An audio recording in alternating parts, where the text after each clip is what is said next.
Субсидии на закупку техники для товаропроизводителей и льготные кредиты для сельских предприятий. Такие новые меры поддержки граждан и экономики в условиях санкций прозвучали в ходе оперативного совещания правительства региона. Особое внимание во время совещания уделили продбезопасности региона. Сейчас у аграриев горячая пора, и помощь региона для них будет как никогда кстати.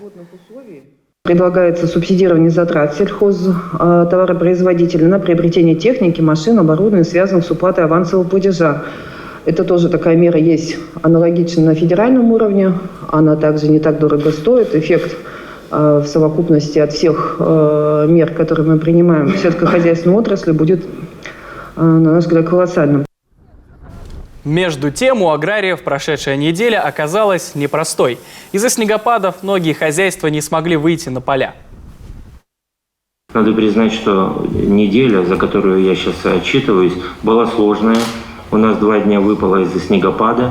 2 дня хозяйства ждали, когда подсохнет поля. Фактически 4 из 7 дней вот этой недели, они были актированными для наших товаропроизводителей. Поэтому приросты есть, но они не такие существенные, как были раньше. Особые опасения вызвала капуста, которую в совхозе «Пригородный» посадили впервые за 2 года. Белокочанная попала под сильный снегопад. Но, как добавил руководитель Минсельхоза, рассаду капусты удалось сохранить.